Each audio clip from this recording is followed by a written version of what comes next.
पाकिस्तान और अज़रबैजान के दरमियान $2 अरब के माहदों और मुफाहमत की याददाश्तों पर दस्तखत।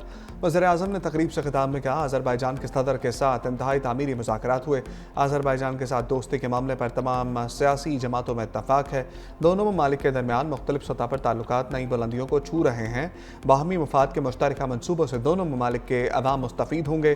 काराबाग के मसले पर अज़रबैजान की हमायत जारी रखेंगे। मसला कश्मीर पर अज़रबैजान के असूली मौक़िफ़ को सराहते हैं।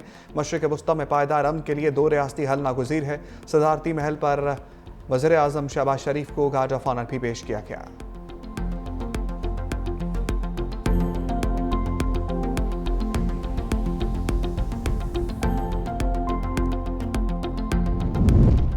जुडिशल कमीशन के रुकन एडवोकेट अख्तर हुसैन मुस्ताफ़ी इस्तीफ़ा chairman judicial commission chief justice Yahya Afridi को भिजवा दिया।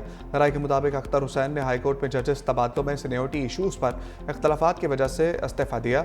अख्तर हुसैन पाकिस्तान बार कौंसिल की तरफ से जुडिशल कमीशन के रुकन थे। पाकिस्तान बार कौंसिल ने नए मेंबर के तकर्रर के लिए अहम इजलास 26 फरवरी को तलब कर लिया। सीनियर वकील असद भोन को नामजद किए जाने का इम्कान।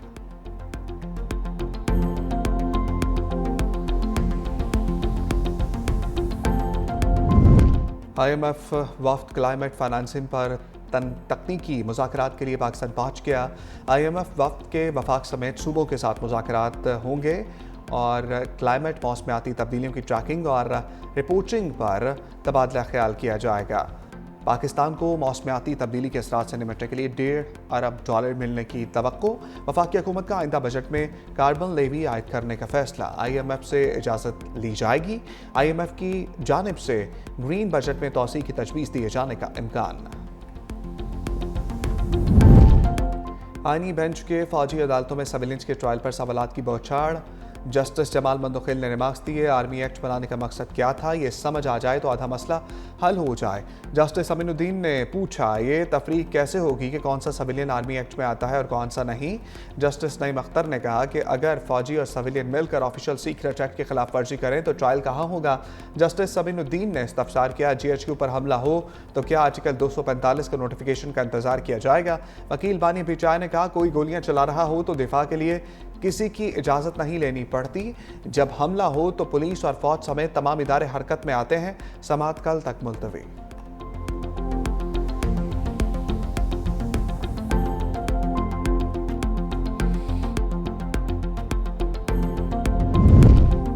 हुकूमत सिंध की जानिब से सिंध भर में MI वेज सेंटर्स एक हफ्ते के अंदर फाल करने का फैसला। सीनियर वज़ीर शजील मेमन ने महकमा ट्रांसपोर्ट के MVI सेंटर्स एक हफ्ते के अंदर फाल करने के अहकाम जारी कर दिए। सखर के रास्ते सिंध में दाखिल होने वाली तमाम गाड़ियों की MVI लाजिम करने का फैसला। सीनियर वज़ीर ने कहा कि गाड़ियों की फिटनेस को यकीनी बनाने के लिए फैसला कुन इक़दाम किए जा रहे हैं। इक़दाम का मकसद गैर मेयारी गाड़ियों के खिलाफ यकसा कार्रवाई करना और सूबे भर में ट्रैफिक के निज़ाम को बेहतर बनाना है।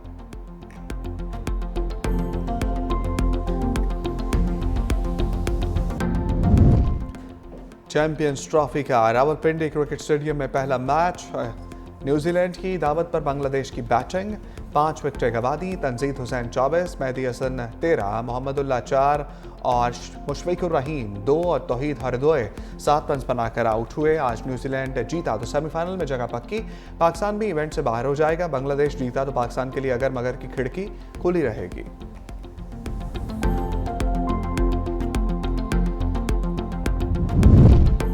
मुस्तफ़ा कत्ल केस में अहम पेशरफ्त। गिरफ्तार मुलजिम साहिर हसन ने होशरुबा इंकशाफात कर दिए। मुलजमान साहिर हसन, मुस्तफ़ा और उस्मान कराची के मेन मनशियात डीलर थे। मनशियात का ऑर्डर इस्लामाबाद में मौजूद शख्स डार्क वेब के जरिए करता था। मनशियात लाहौर और इस्लामाबाद कंसाइनमेंट के जरिए उतरती थी। मनशियात लाहौर और इस्लामाबाद से कराची कोरियर कंपनी के जरिए आती थी। मुस्तफ़ा आमिर का कत्ल हो गया और उस्मान स्वाति रोड एक्सीडेंट में मारा गया। साहिर अकेला मनशियात का नेटवर्क चला रहा था। मुलजिम समाजी राब्ते की वेबसाइट के जरिए एक दूसरे से राब्ता करते थे।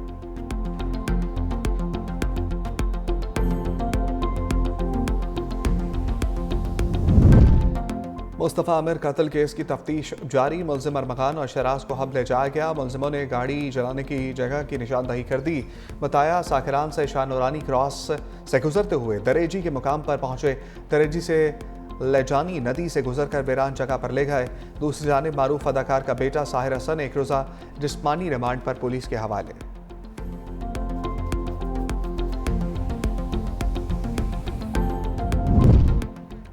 और बारिशों का नया सिस्टम मुल्क में आज दाखिल होगा। बलूचिस्तान, पंजाब, खैबर पख्तूनख्वा के मुख्तलिफ इलाकों में बारिश मुतवक्के। मरी और गलियात समेत पहाड़ी इलाकों में बर्फबारी की पेशगोई। गिलगित बल्तिस्तान में 2 मार्च तक शदीद बारिशों का अलर्ट भी जारी। बलूचिस्तान में भी शहरियों को गैर ज़रूरी सफ़र से गुरेज और नदी नालों से दूर रहने की हदायत।